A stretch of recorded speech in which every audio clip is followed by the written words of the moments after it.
आज सायंकाळी मला आपल्या मंडळीमध्ये देवाच्या वचनाची सेवा करण्यासाठी अशा प्रकारे निमंत्रित केला. प्रभूला धन्यवाद देतो. पुन्हा एकदा देवाच्या लोकांस या विपरीत आणि भ्रष्ट पिढीमध्ये प्रभूच्या वचनाप्रमाणे चालणे किती अगत्याचं आहे.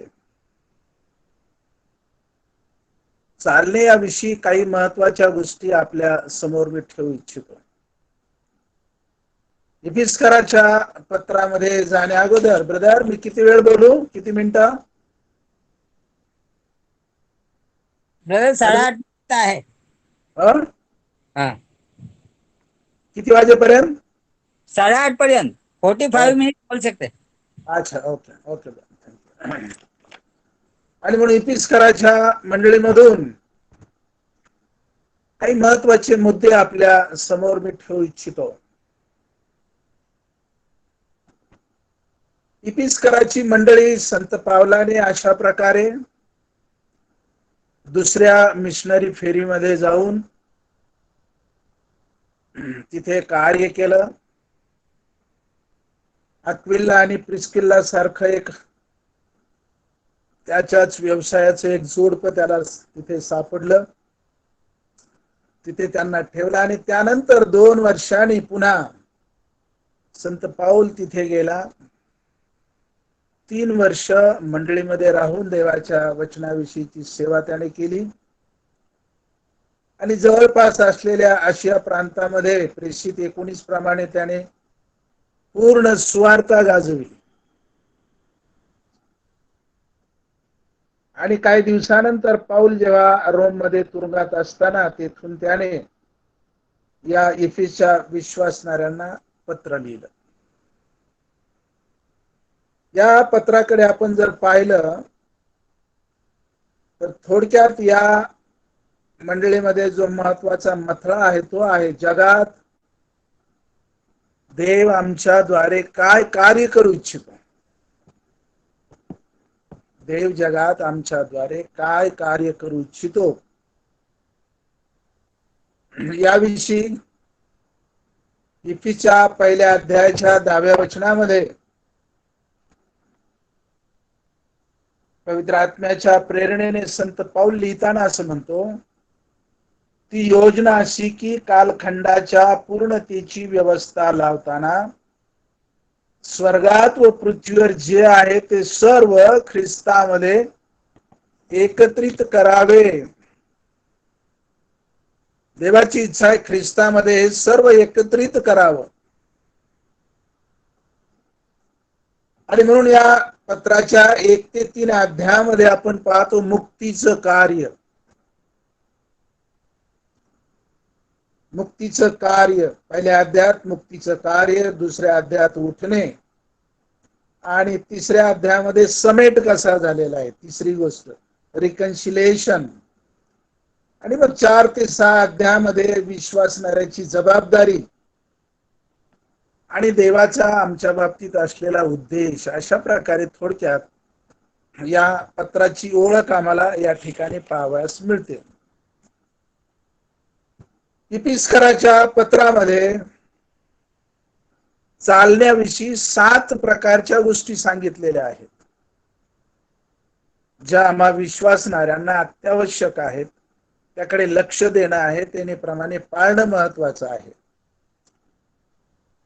पहिल्या अध्यायामध्ये 2 प्रकारच्या गोष्टी सांगितल्या चालण्याविषयी. इफिस्करास पत्र 2रा अध्याय आणि त्याच्या 10व्या वचनामध्ये आपण जर पाहिलं तर तिथे असं म्हटलेलं आहे, आपण सत्कृत्य करावी म्हणून ख्रिस्त येशूच्या ठायी निर्माण केलेले असे आपण त्याची हस्तकृती आहोत. ती सत्कृत्य आचरित आपण आपला आयुष्यक्रम चालवावा म्हणून देवाने ती पूर्वी योजून ठेवलेली आहेत. सोबत 2रं वचन, 2रं वचन पहा. 4थ्या अध्यायामध्ये पहा, पहिलं आणि 17 वचन पहा. चौथा अध्याय त्याचं पहिलं आणि 17 वचन पाहूया. म्हणून जो मी प्रभू मध्ये बंदिवान तो मी तुम्हाला सांगतो की तुम्हाला झालेल्या पाचरणास शोभेल असे चाला. 17 वचन म्हणतो व प्रभू मध्ये निश्चित अर्थाने सांगतो की परराष्ट्रीय भ्रष्ट मनाने चालत आहेत त्याप्रमाणे तुम्ही या पुढे चालू नये. आणि 5व्या अध्यायामध्ये 3 प्रकारच्या चालण्याविषयी संत पाऊल या ठिकाणी सांगतो. 5वा अध्याय 2रं वचन पहा. आणि ख्रिस्ताने तुम्हावर प्रीती केली आणि देवाला सुवास मिळावा म्हणून स्वतःला आपल्याकरिता अर्पण व यज्ञ म्हणून दिले. त्याप्रमाणे तुम्हीही प्रीतीने चाला. 8वं वचन. कारण तुम्ही पूर्वी अंधकार असे होता पण आता तुम्ही प्रभूमध्ये प्रकाश असे आहात. प्रकाशाच्या प्रजेसारखे चाला. आणि 15वं वचन शेवटचं.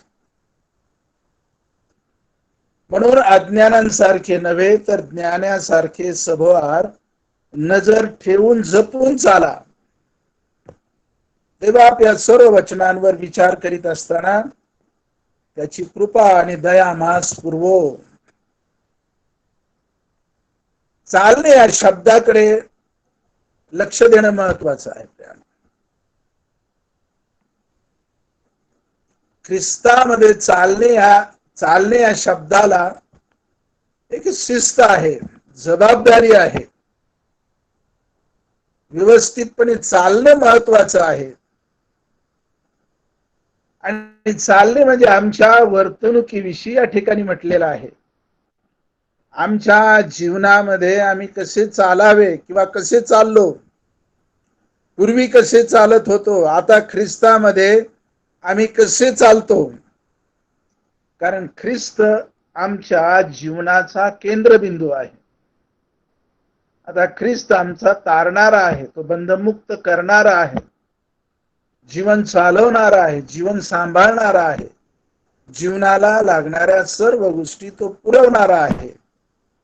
तो सर्व गोष्टीमध्ये आमचा एक फार महत्वाचा केंद्रबिंदू आहे. कोठे आम्ही चाललो आहोत. इस्रायलाकडे पाहता इस्रायलाचा प्रवास मिसर ते कनान होता. ऍक्च्युली 10-11 दिवसाचा प्रवास, परंतु त्यांनी 40 वर्ष लावली.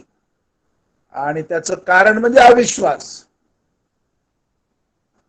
परंतु आमचा प्रवास जो आहे तो प्रवास पृथ्वी ते स्वर्ग आहे. प्रभूने तुम्हाला आणि मला जे जीवन दिलेलं आहे त्या जीवनामध्ये जीवन मिळाल्यापासून तर या पृथ्वीवरून निरोप घेईपर्यंत, अथवा जीवन मिळाल्यानंतर प्रभू जर आमच्या जिवंतपणा असतानाच जर आला तर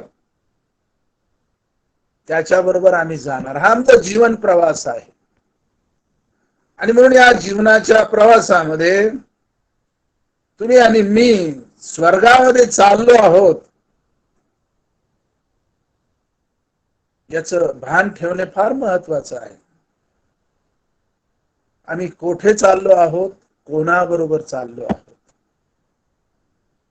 इस्रायल जरी मिस्रातून कनानपर्यंत चालला, परंतु असं म्हटलेलं तो मोसे त्यांच्या पुढे होता, परंतु खरं त्यांचं चालणं जे आहे मेघस्तंभ आणि अग्निस्तंभ याकडे पाहून होतं.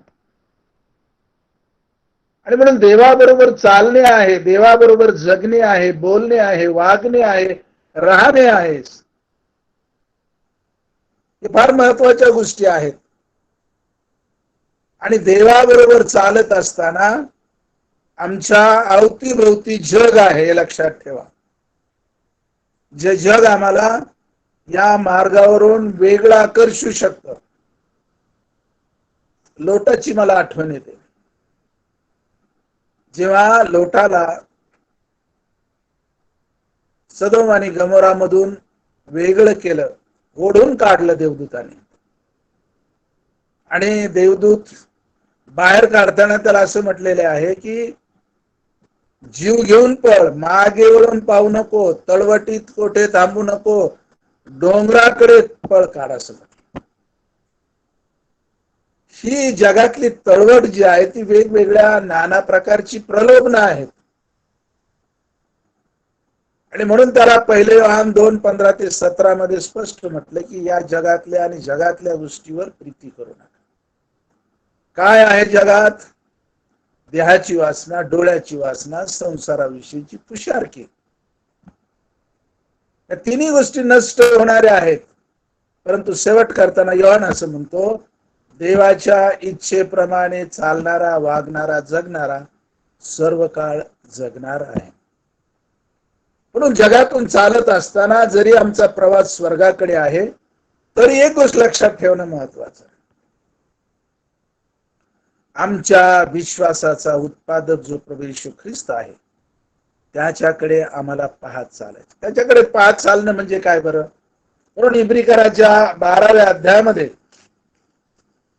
संत पौल त्याचा अर्थ आम्हाला सांगतो. आमच्या विश्वासाचा उत्पादक जो प्रभू आहे त्याच्याकडे पाहत चालणे म्हणजे काय? असं म्हटलेलं आहे, जो आनंद त्याच्या पुढे होता त्याकरिता त्याने लज्जा तुच्छ मानून वधस्तंभ सहन केला आणि तो देवाच्या राजाशानाच्या उजवीकडे बसलेला आहे. प्रभूकडे पाहत चालणे, त्याच्या पावलावर पाऊल ठेवणे आणि चालणं हे फार महत्वाचं आहे. तुम्हाला आणि मला जुन्या करारामध्ये अशा अनेक गोष्टी आहेत की ज्या गोष्टी चालण्याविषयी तुम्हाला आणि मला बऱ्याच गोष्टी शिकून जातात. पहिली महत्वाची गोष्ट आहे, हनोक देवाबरोबर चालला, ज्याचं वर्णन उत्पत्ती 5:22-24 मध्ये पाहतो. हनोक देवाबरोबर चालला. किती वर्ष चालला? 300 वर्ष चालला. त्याची जीवित यात्रा 365 वर्षाची होती. 65 वर्षाचा झाल्यावर त्याला मतुशेलह झाला. आणि मतुशेलाच्या जन्माच्या वेळेस देवाने त्याला एक महत्वाची गोष्ट सांगितली. आणि ती महत्वाची गोष्ट आहे की तो मेल्यावर तो येईल. तो मेल्यावर तो येईल. काय येईल? जलप्रलय येईल. आणि म्हणून मतुशेलाचं आयुष्य उत्पत्तीच्या पुस्तकामध्ये आपण सर्वात जास्त पाहतो. सर्वात जास्त आयुष्य मतुशेलाचं. त्यातून देव मनुष्याला समय देतो यासाठी की मनुष्याने मागे फिरावं, वळावं, देवाच्या इच्छेप्रमाणे चालावं, जगावं आणि मग या जगामधून आपण निरोप घ्यावा. अथवा प्रभू येईल तर त्याच्या बरोबर जावं. म्हणून चालणे फार महत्वाचं आहे. परंतु देवाबरोबर चालल्या अगोदर देवाने स्वतः देव काय करणार आहे हे हनोखाला देवाने प्रगट केलं. आणि तिथपासून पुढे हनोक देवाबरोबर चालला. 300 वर्ष चालला. त्यानं तुम्ही आणि मी धन्य आहोत की देवाने आम्हाला हे जे 60, 70, 80 वर्ष दिलेलं आहे त्यातही आम्हाला कधी काही 20व्या वर्षी, 16व्या वर्षी, 12व्या वर्षी, काही काही लोकांना तर 50व्या वर्षी ख्रिस्त कळतो. किती आयुष्य आहे प्रियानो? 30 वर्ष राहिले. आम्ही त्यामध्ये देवाच्या इच्छेप्रमाणे चालतो का? हे फार महत्वाच्या गोष्टी आहेत. म्हणून देवाबरोबर चालायचं तर निश्चय फार महत्वाचं आहे. आमोस 3:3 प्रमाणे आपण पाहतो, पूर्ण संकेत केल्याशिवाय देवाबरोबर चालता येईल का? दोघं कसं चालतील? पूर्ण संकेत केल्याशिवाय दोघे एकमेकांबरोबर चालणे फार महत्वाचा शब्द आहे. फार महत्वाचा शब्द आहे. देव अब्रामाला असं म्हणाला, अब्रामा तू एक गोष्ट मनात ठेव, तू माझ्या समोर आहेस असं मनात वागून चाल आणि सात्विकपणे राहा. तू माझ्या समोर आहेस. चालण्याचं एक रहस्य फार महत्वाचं आहे. देव आमच्या समोर आहे असं समजून जर आम्ही आमच्या जीवनामध्ये चाललो, निश्चित अर्थाने हा जीवन प्रवास हे देवाबरोबर चालणे, प्रभू बरोबर चालणे, पवित्र आत्म्याच्या साह्याने चालणे, देवाच्या इच्छेने चालणे, देवाला संतुष्ट करणे, या सर्व गोष्टी तेव्हाच पूर्ण होतील, तेव्हाच चालता येईल. आम्ही निश्चय करावा. पूर्ण संकेत आहे, निराधार आहे, निर्धार आहे. सोबत नोहा विषयी देखील असं म्हटलं उत्पत्तीच्या 6व्या अध्यायाच्या 9व्या वचनाबरोबर मध्ये, नोहा देवाबरोबर चालला. का चालला? देवाने देखील आपला मनोदय नोहाला व्यक्त केला. नोहा, मी जगाचा नाश करणार आहे, दारू तयार कर. आणि सोबत दारू करत असताना नोहाने देवाच्या वचनाची घोषणा पण केली. हनोखाने देखील यहुदाच्या पत्रामध्ये म्हटल्याप्रमाणे त्याने प्रभूच्या येण्याविषयी सांगितलं. ख्रिस्त समजणे म्हणजे देवाच्या इच्छेप्रमाणे चालणे एवढंच नव्हे, परंतु देवाने दिलेलं जे कार्य आहे ते पूर्ण करणे. काय कार्य आहे? देवाचा मनोदय आणि संकल्प स्वतः पुरताच सीमित न ठेवता इतरांपर्यंत पोहोचवणे हे फार महत्वाचं आहे. आणि म्हणून हनोख आणि नोहा हे देवासाठी या जगामध्ये उपलब्ध होते. प्रभू, मी आहे तुझ्या इच्छेप्रमाणे चालण्यास आम्ही तयार आहोत. देव सांगेल ते करण्यास आम्ही तयार आहोत. तो नेईल तिकडे आम्ही जावं, त्याच्या बरोबर आम्ही चालावं. अब्रामाला देव एकच म्हणाला, चल, मी दाखवील त्या देशामध्ये तुझा. अब्राम देवाच्या इच्छेप्रमाणे देवाच्या बरोबर चालला. माहित नसताना, कुठे चालला हे ठाऊक नसताना देखील अब्राम विश्वासाने चाललेला आहे. त्याचा अर्थ असा आहे की विश्वासाने आम्ही जे चालतो त्यामध्ये देवाचं मार्गदर्शन आम्हाला आहे. ते मार्गदर्शन फार मोलाचं आहे, हे लक्षात ठेवा. आणि म्हणून महत्वाच्या गोष्टी आहेत. तर देवाने आम्हाला त्याचा संकल्प पूर्ण मनोदय जो आहे तो प्रगट केलेला आहे. तुम्ही आणि मी देवाच्या कृपेमध्ये आहोत. तुझी दया, तुझी कृपा जर आम्हाला समजत आहे तर तुम्ही आणि मी प्रभू बरोबर चालावे. एक दिवशी तुम्हाला आणि मला प्रभू न्यावयास येणार आहे. प्रभू जर जगाचा न्याय करणार आहे, प्रत्येक गोष्टीबद्दल प्रभू आम्हाला जाब विचारणार आहे.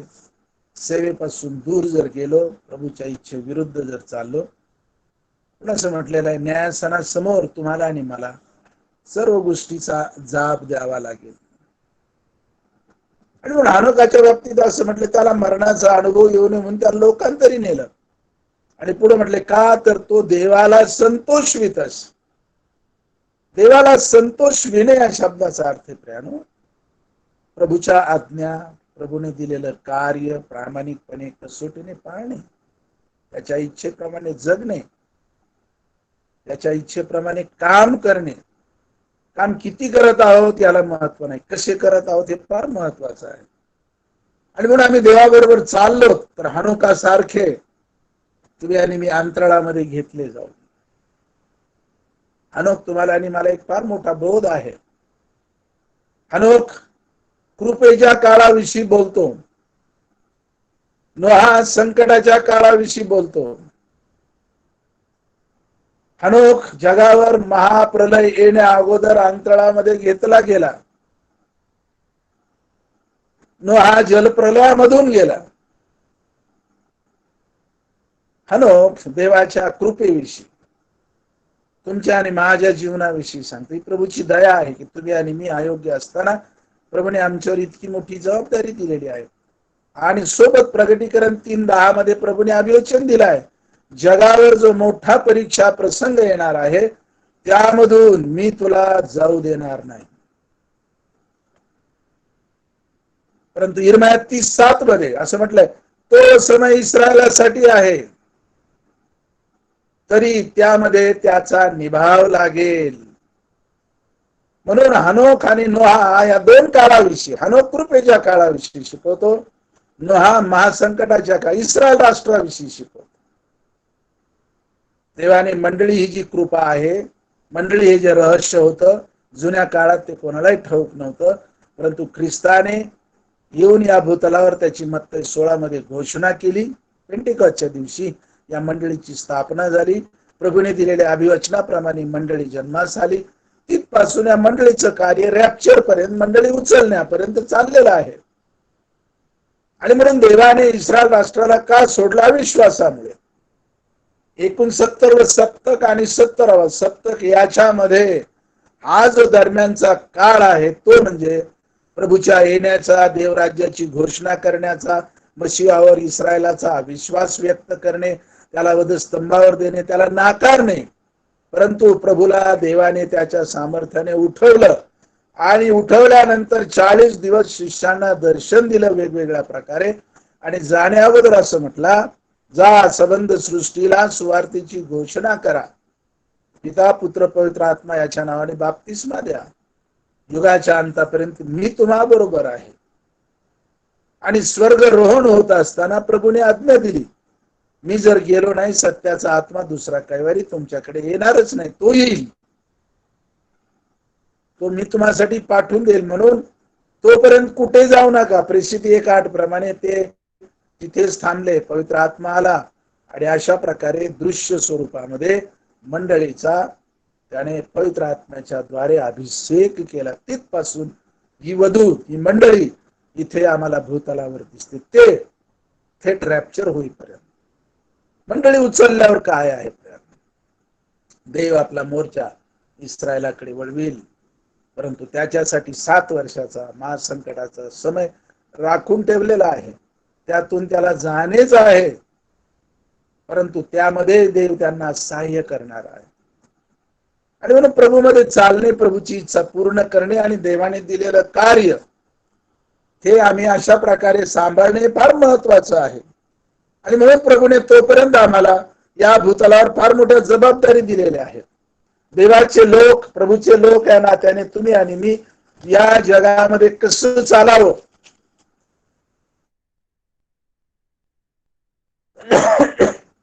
इपिचा 1 अध्याय आणि 2 वचनामध्ये पहा.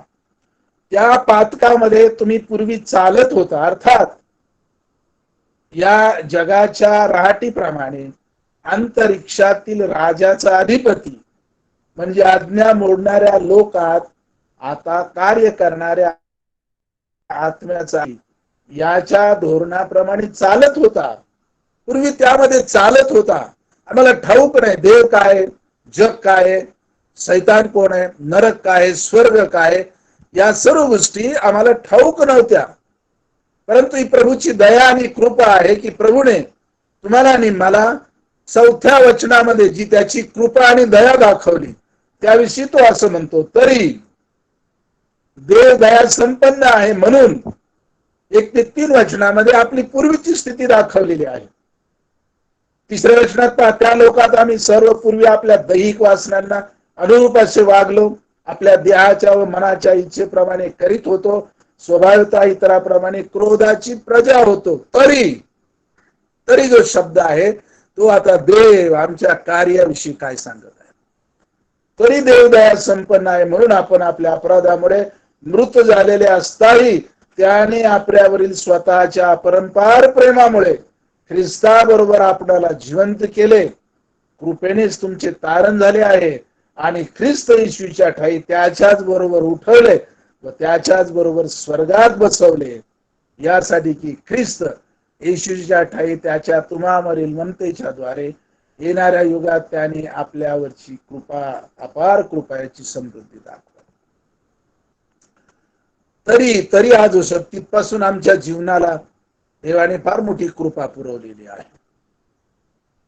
आणि म्हणून पूर्वी आम्ही चालत होतो, त्या जीवनात वागत होतो, ते जीवन काय आम्हाला ठाऊक नव्हतं, तेच जीवन आमचं आनंद आहे. अशा प्रकारे आम्हाला या ठिकाणी मागील गोष्टी आणि सद्य गोष्टी याचा अनुभव तुम्हाला आणि मला या जीवनात यावा म्हणून मागील जीवनाकडे पाहणे महत्वाचं आहे. परंतु याचा अर्थ नाही त्यामध्ये परत जाणं. संत पाऊल म्हणतो त्याप्रमाणे मागील गोष्टीकडे दुर्लक्ष करून पुढील गोष्टीकडे आम्ही लक्ष द्यावं. म्हणून इपिस 2:8चा संदर्भ जो आहे तो 1 ते 3 वचनामध्ये आम्ही पूर्वी कसे होतो, ते आदामातील स्वभाव, आदामातील जुनं जीवन होतं. तरी देव दया संपन्न आहे. 4 ते 8 वचनामध्ये आपण या गोष्टी पाहतो. त्याने आम्हाला भूतलावर उचलून स्वर्गामध्ये ठेवलेलं आहे. आणि म्हणून जर स्वर्गीय जीवन आम्हाला मिळालेलं आहे, जे जीवन स्वर्गात होतं ते जीवन पृथ्वीवर आलं, त्या जीवनावर आम्ही विश्वास ठेवला, त्या जीवनाने तुम्हाला आणि मला त्या क्षणापर्यंत स्वर्गीय जीवनाने चालणं आहे. जुनं जीवन आम्ही टाकून दिलेलं आहे, नवीन जीवन ख्रिस्तामध्ये आम्हाला मिळालेलं आहे. कलसे 1:13 प्रमाणे अंधाराच्या सत्तेतून काढून त्याने आम्हाला त्याच्या पुत्राच्या अद्भुत प्रकाशात, त्याच्या राज्यात आम्हाला आणून ठेवलेलं आहे. आणि म्हणून देवाला आवडणाऱ्या गोष्टीमध्ये तुम्ही आणि मी सदोदित प्रयत्न करावा. त्या प्रकाशात आम्ही चाललं पाहिजे. पूर्वीचं जीवन जे नष्ट होत आहे, पूर्वीच्या जीवनाविषयी रोमकाराच्या पत्रामध्ये आणि त्याच्या 13व्या अध्यायामध्ये 2-4 फार महत्वाच्या गोष्टी सांगितलेल्या आहेत. 13 वचनात, 13वा अध्याय, रोमकारास पत्र याचा 13वा अध्याय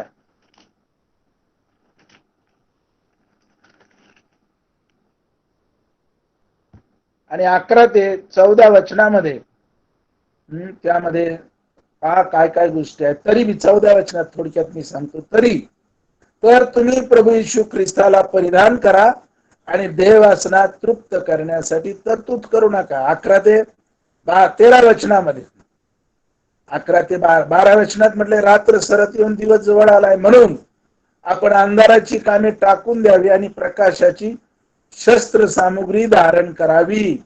आणि मग 13 वचनामध्ये दही गोष्टी आहेत. 14 वचनामध्ये प्रभू येशू ख्रिस्ताला परिधान करा, या गोष्टी टाकून द्या. ख्रिस्ताला परिधान करणे, त्याला नेसणे, जो नवा मनुष्य आम्हाला मिळालेला आहे तो परिधान करणे आहे.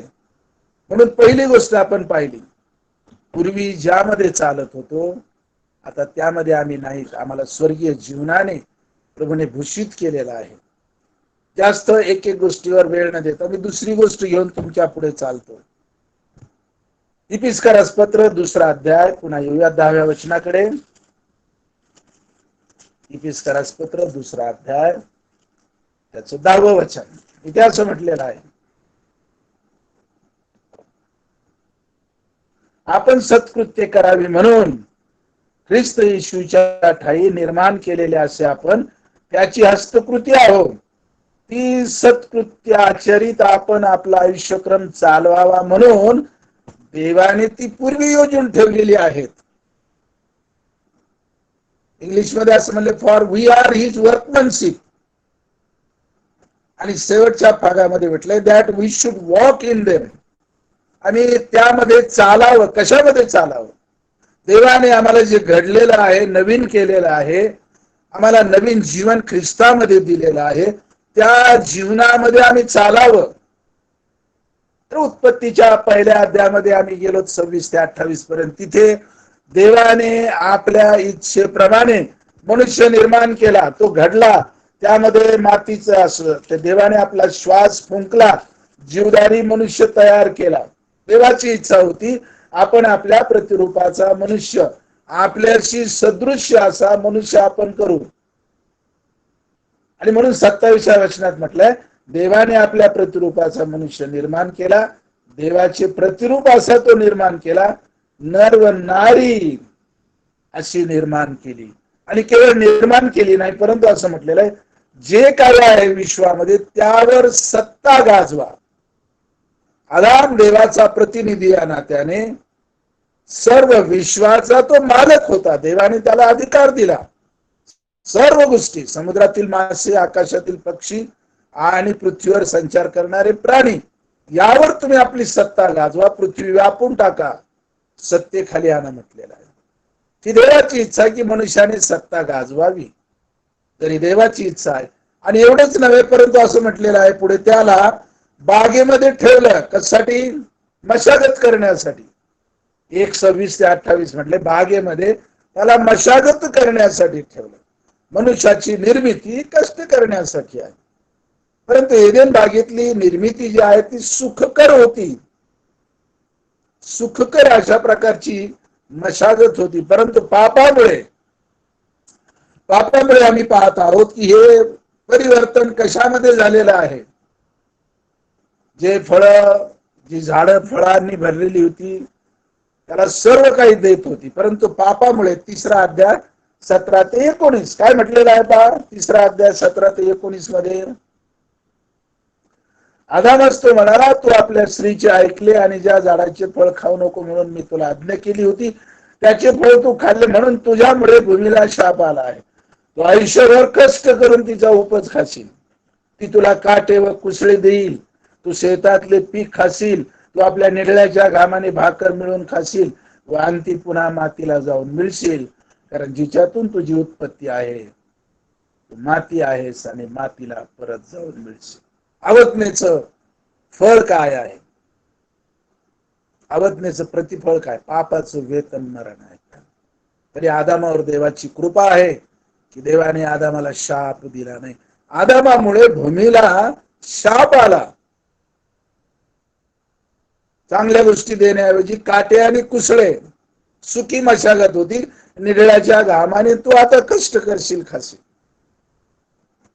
आणि ती माती आहेस, मातीला जाऊन मिळशील. प्रियानो, देवाने आदामाला अशा प्रकारे दिलेले सर्व वैभव त्याने गमावलं. देवाची दया आणि कृपा आहे की पुन्हा आम्हाला ख्रिस्तामध्ये घडलेलं आहे. ख्रिस्तामध्ये आम्हाला आकार दिला. इफिसा 4 अध्याय आणि 24व्या वचनामध्ये कशासाठी पहा, आणि सत्यापासून निर्माण होणारे नीतिमत्व व पवित्रता यांनी मुक्त असा देव सदृश्य निर्माण केलेला मनुष्य तुम्ही धारण करावं. जसं यिर्मयाच्या पुस्तकात आपण कुंभाराचा दाखला पाहतो. मडकं कुंभाराच्या हातामध्ये असतानाच ते बिघडून गेलं. त्याने ते पुन्हा नवीन आकार देण्यासाठी ते मोडलं, त्याला नवीन आकार दिला. देव तुम्हाला आणि मला अशा प्रकारे ज्या चांगल्या गोष्टी आहेत त्या दाखवतो प्रियानं. त्याची दया, त्याची कृपा आमच्यावर विपुल आहे. जरी एक आदाम पडला तरी दुसरा आदाम त्याला सावरण्यासाठी स्वर्गातून या पृथ्वीवर आला. आदामाने जे गमावलं होतं, आदामाने जे गमावलं ते दुसरा आदाम जो प्रभू येशू ख्रिस्त आहे ते मिळवून देण्यासाठी या भूतलावर आला आणि त्याने प्रात्यक्षिक करून दाखवली. समुद्रातील मासे यावर सत्ता गाजवा. प्रभू येशू ख्रिस्त भूतलावर असताना शिष्य त्याला म्हणाले, गुरुजी, शास्त्री फरीसी लोक विचारतात तुमचे गुरुजी कर देतात की नाही? प्रभू काय म्हटला ना, पेत्रा गळ घे, समुद्रात टाक, जो पहिला मासा येईल त्याच्या तोंडामध्ये 2 नाणी येतील, एक तुझं आणि एक माझं देऊन टाक. अधिकार मिळून दिलेला आहे. आदामाने अधिकार गमावला होता. आकाशातील पक्षी याच्यावर सत्ता गाजवा. आदामाने पापामुळे अधिकार गमावला, परंतु प्रभूने तो मिळून दिला याचं प्रात्यक्षिक पेत्राला प्रभू येशू ख्रिस्त त्याच्या आत्मविश्वासाला उत्तर देताना प्रभू म्हणतो, पेत्रा, इतकी छाती पिटू नकोस. कोंबडा हरवण्यापूर्वी तुम्हाला 3 वेळा नाकारशील. आणि तसंच झालं. का असं झालं? प्रभूची सर्व प्राण पक्ष्यांवर सत्ता आहे. प्रभूला यरुशलेमेत जायचंय, प्रभूला जायचंय, पण स्वतः गाढव नाही, स्वतःच गाढव देखील नाही. कारण 9 प्रमाणे ज्या खऱ्याच्या त्याप्रमाणे शास्त्रलेख होणं आवश्यक होतं. कारण आमचा प्रभू लीन आणि नम्र होता म्हणून तो गाढवीवर बसून आला, परंतु साधं गाढव देखील नव्हतं. पण प्रभू शिष्यांना म्हणाला, जा समोरच्या गावावर वाटेवर एक सिंगरू आहे, गाढव आहे, तिचं सिंगरू सोडून आणा. विचारलं तर एवढंच म्हणा, प्रभूला याची गरज आहे. कोणी काय म्हटलं नाही. प्रभूची या 3 गोष्टीवर मी सत्ता मिळवली याचं प्रात्यक्षिक त्याने करून दिलं. आदाम पडला म्हणून दुसरा आदाम स्वर्गातून या ठिकाणी भूतलावर आला. देवाने त्याला वधस्तंभावर तोडलं, मोडलं. त्याच्या मधून तुम्हाला आणि मला घडवलेलं आहे. त्याच्यामध्ये तुम्हाला आणि मला अशा प्रकारे हे जीवन मिळालेलं आहे. आणि म्हणून प्रभूसाठी कष्ट करणे, राबणे ही फार महत्वाची गोष्ट आहे. प्रकटीकरणाच्या 2ऱ्या अध्यायाच्या 2ऱ्या वचनात आपण पाहतो, तुझी कृत्ये, तुझे श्रम, तुझा धीरी मला ठाऊक आहेत. आमचे श्रम कोणासाठी आहेत हे प्रभूला ठाऊक आहे. तुझी कृत्य, तुझं कार्य कोणासाठी हे प्रभूला ठाऊक आहे. तुझा धीर कोणासाठी हे देखील प्रभूला ठाऊक आहे. आणि म्हणून तुम्ही आणि मी अशा प्रकारे या सर्व धीराच्या श्रमाच्या गोष्टी संत पाऊल पहिला थेसलोनिकाच्या 1:3 मध्ये असं म्हणतो, प्रीतीचे श्रम असावे, विश्वासाचं कार्य असावं, आशेविषयीचा धीर असावा. 3 गोष्टी फार महत्वाच्या आहेत: विश्वास, आशा आणि प्रीती. प्रीतीचे श्रम, विश्वासाचं कार्य, आशेविषयीचा धीर आमच्या जीवनात असावा, की जो धीर, जे श्रम, जे कृत्य आमचा प्रभू पाहतो.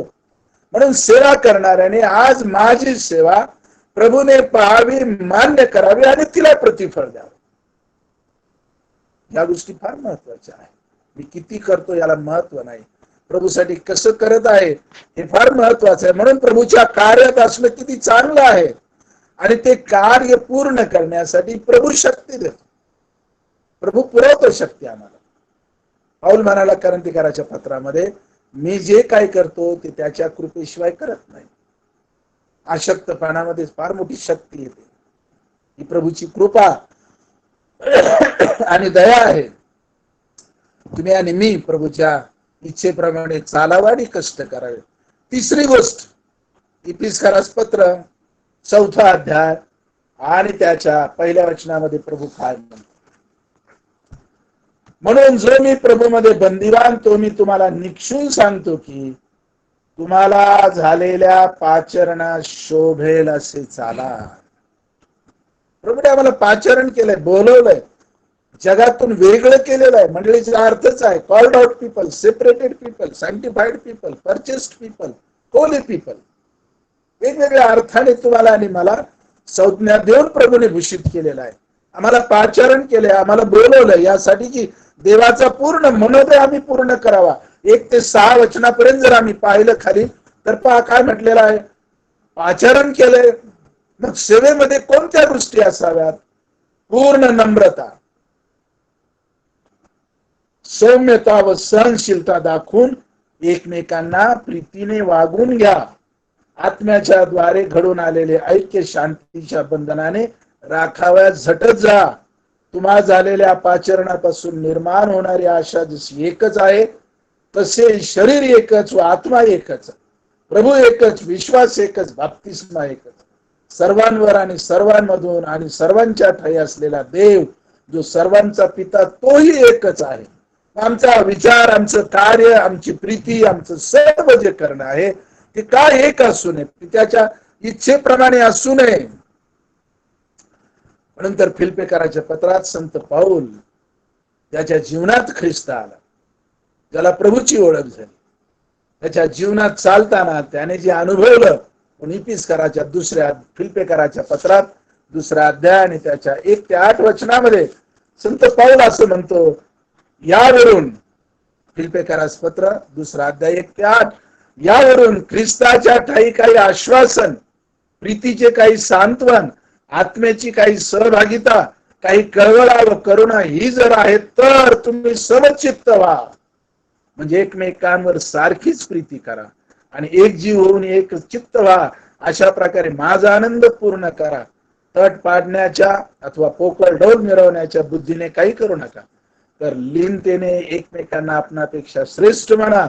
तुम्ही कोणी आपलेच हित पाहू नका, तर दुसऱ्याचेही पहा. अशी जी चित्तवृत्ती ख्रिस्त येशूच्या ठायी होती ती तुमच्या ठायी असो.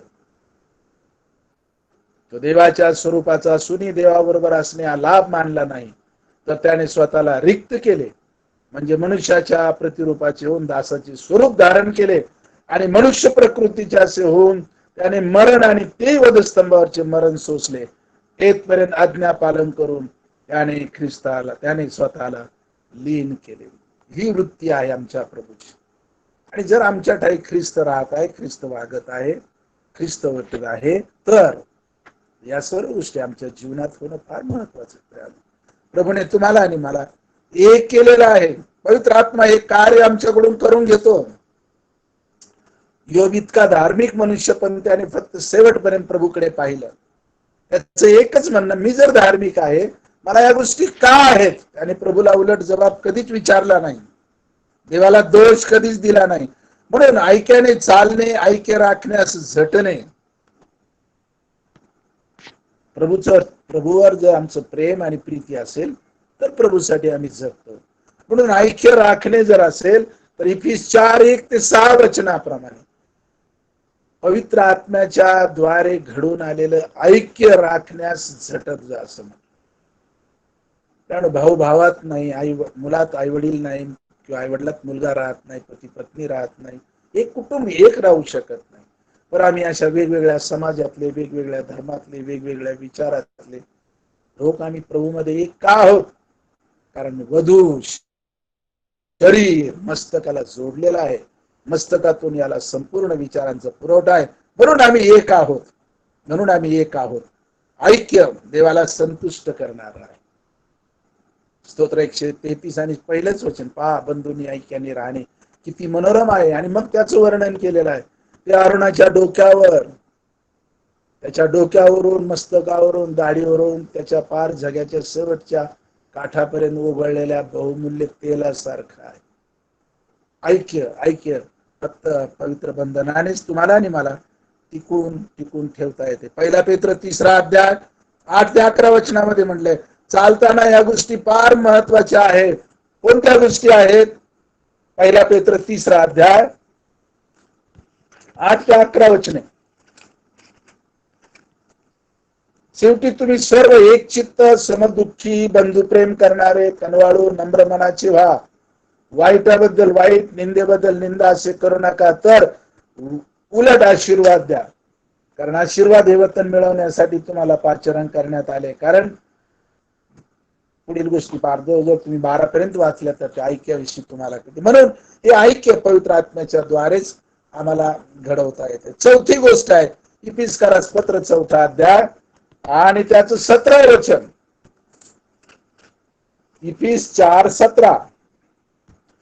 म्हणून मी हे म्हणतो, प्रभूमध्ये निश्चित अर्थाने सांगतो की परराष्ट्रीय भ्रष्ट मनाने चालत आहेत, त्याप्रमाणे तुम्ही यापुढे चालू नका. पुढे एकदा इफिसच्या 2 अध्यायामध्ये या.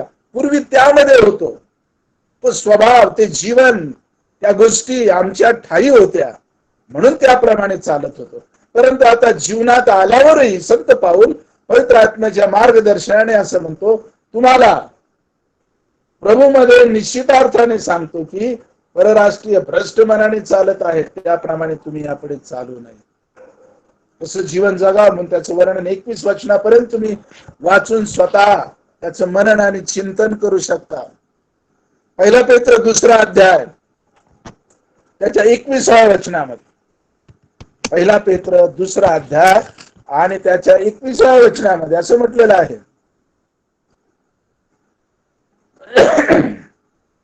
कारण याच करिता तुम्हास पाचारण करण्यात आले आहे, कारण ख्रिस्ताने तुम्हासाठी दुःख भोगले आणि तेने करून तुम्ही त्याच्या पावलावर पाऊल ठेवून चालावे, म्हणून त्याने तुम्हा करता कित्ता घालून दिला आहे. त्याच्या पावलावर पाऊल ठेवून चालणे, थोडक्यात अशी जी चित्तवृत्ती प्रभूच्या ठाई होती ती आमच्या ठाई असणे.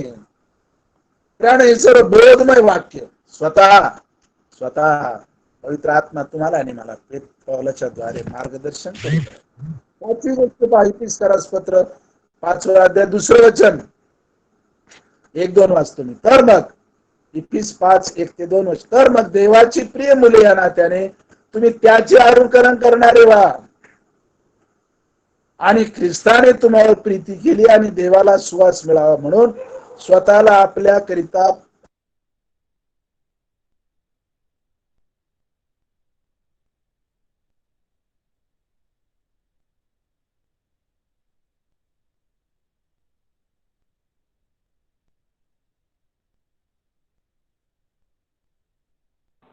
अंकल माइक बंद हो गया, आवाज नहीं आ रहा है ब्रदर, आवाज नहीं आता.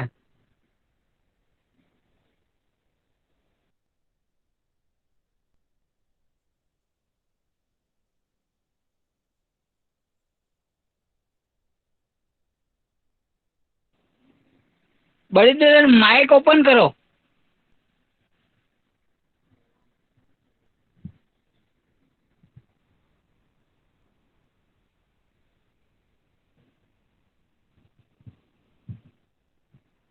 बड़ी देर माइक ओपन करो, माइक बंद है।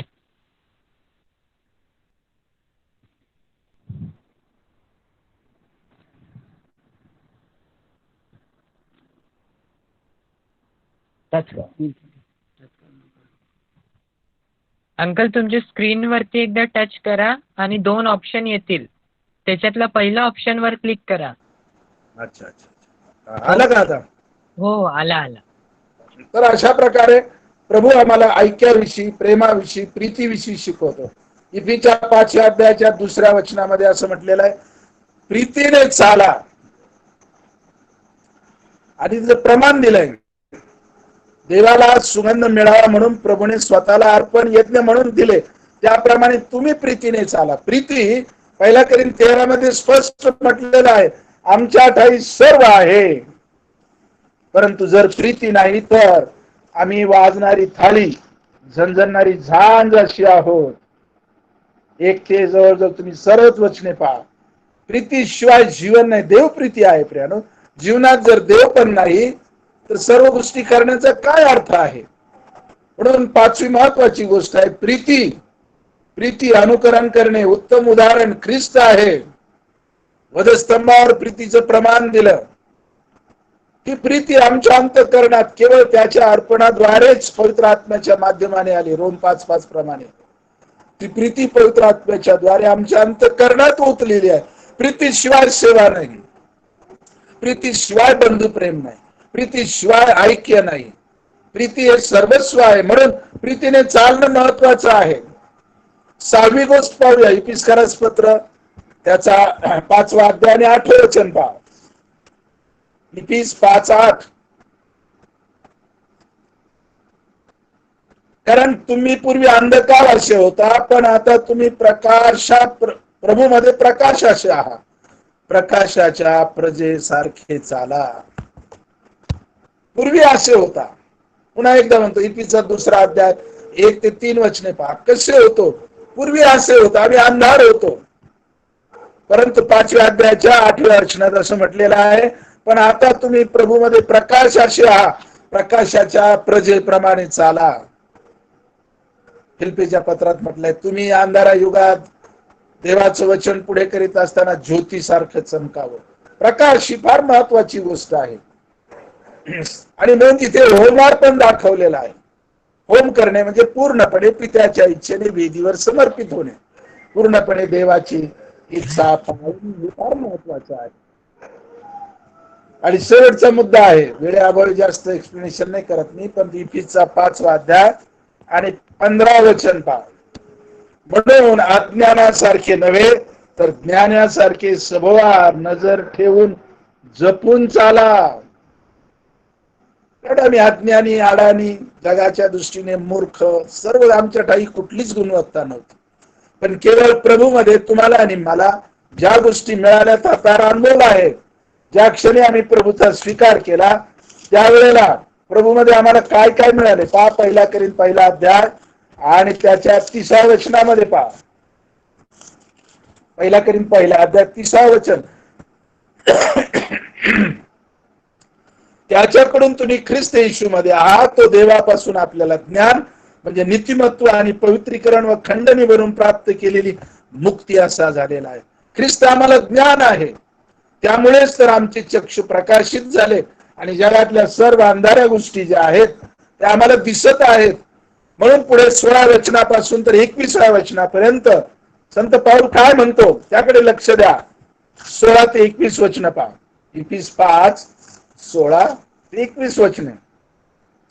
वेळेचा सदुपयोग करा, कारण दिवस वाईट आहेत. म्हणून तुम्ही मूर्खासारखे होऊ नका, तर प्रभूची इच्छा काय समजून घ्या. द्राक्षरसाने मस्त होऊ नका, द्राक्षरसात बेतालपणा आहे, पण आत्म्याने परिपूर्ण व्हा. स्तोत्रे, गीते व आध्यात्मिक प्रबंधे एकमेकांना म्हणून दाखवा. आपल्या अंतःकरणात प्रभूला गायन वादन करा. आपला प्रभू येशू ख्रिस्त याच्या नावाने सर्व गोष्टीबद्दल सर्वदा देव पित्याची उपकार स्तुती करीत जा. ख्रिस्ताचे भय बाळगून एकमेकांच्या अधीन असा. अशा प्रकारे या सर्व 7 गोष्टी चालण्यामध्ये तुम्हाला आणि मला देव त्याचा पूर्ण मनोदय आमच्या समोर ठेवित आहे. का तुम्हाला प्रकाशात पाचारण केलं, का तुम्हाला बोलवलं, इफेच्या 2ऱ्या अध्यायाच्या 2ऱ्या वचनाप्रमाणे त्या पातकामध्ये तुम्ही पूर्वी चालत होता आता नाहीये. 10व्या वचनामध्ये म्हटलंय ख्रिस्त येशूमध्ये सत्कृत्य करावी म्हणून तुम्हाला आणि मला त्याने अशा प्रकारे घडलेलं आहे. 4थ्या अध्यायामध्ये 1ल्या वचनामध्ये देव 4था अध्याय 1लं वचन, म्हणून जो मी प्रभूमध्ये बंदिवान तो मी तुम्हाला विनून सांगतो की तुम्हाला झालेल्या पाचरणात शोभेल असे चाला. 17 वचन, म्हणून मी हे म्हणतो व प्रभूमध्ये निश्चित अर्थाने सांगतो की परराष्ट्रीय भ्रष्ट मनाने चालत आहेत त्याप्रमाणे तुम्ही चालू नये. 5व्या अध्यायामध्ये पुन्हा एकदा 5व्या अध्यायामध्ये 2रं वचन पहा 5:2, आणि ख्रिस्ताने तुम्हाला प्रीती केली आणि देवाला सुवास मिळावा म्हणून स्वतःला आपल्या करिता अर्पण व यज्ञ म्हणून दिले त्याप्रमाणे तुम्हीही प्रीतीने चाला. 8वं वचन इफिस्करास पत्र 5वा अध्याय 8वं वचन, कारण तुम्ही पूर्वी अंधकाराचे होता पण आता तुम्ही प्रभूमध्ये प्रकाशाचे आहात. प्रकाशाच्या प्रजेसारखं चाला. आणि शेवटची गोष्ट 15वं वचन, म्हणून अज्ञानासारखे नव्हे तर ज्ञानासारखे सभोवार नजर ठेवून जपून चाला. प्रभूला भीत आणि कापत चाला. या सर्व चालण्याविषयी देवाने तुम्हाला आणि मला यासाठी आज्ञा केलेल्या आहेत की प्रभू येईल तेव्हा खरोखर त्याच्याबरोबर हनोकासारखं तुम्हाला आणि मला स्वर्गामध्ये जाता येईल. आद्य देवदूत तुतारीचा नाद होत असताना प्रभू स्वर्गातून उतरेल. ख्रिस्त येशूमध्ये जे प्रथम झोपी गेलेले आहेत ते उठतील, जिवंत आहेत, बदलले जातील. असेच प्रभूला सदा सर्वदा सामोरे जात. ही ख्रिस्ती जीवित यात्रा, ख्रिस्तामध्ये चालणे आणि सोबत चालत असताना प्रभूने दिलेल्या सर्व सूचनांचा उपयोग करणे हे फार महत्वाचं आहे. तुम्ही आणि मी जगात चालत असताना खऱ्या अर्थाने प्रभूची इच्छा परिपूर्ण करत आहोत का? प्रभूच्या इच्छेप्रमाणे आपलं जीवन जगत आहोत? चालणे, कलशेकराच्या पत्रात असं म्हणले, जसं तुम्ही त्याला स्वीकारलं तसं प्रभूमध्ये चाला. प्रभूला आम्ही काय स्वीकारलेलं? प्रभू या शब्दाचाच अर्थ तो माझा मालक आहे, तो माझा स्वामी आहे, तो माझा धनी आहे. आणि म्हणून त्याच्या इच्छेप्रमाणे आम्ही चालावं. अंतःकरणात प्रभूला पवित्र प्रभू म्हणून मानावं आणि आपली जीवित यात्रा प्रभूच्या इच्छेप्रमाणे द्यावी. असं करण्यास देवबाप आपणास सहाय्य करो, त्याची कृपा करो आणि प्रभूमधील जीवन जे आहे ते देवाला संतुष्ट आनंदित करणारं जीवन असावं. या प्रकारे आपण प्रभूच्या पायाजवळ चालू, मागू, बसू. देव निश्चित अर्थाने या गोष्टी आमच्या जीवनामध्ये पूर्ण करण्यास सहाय्य करो.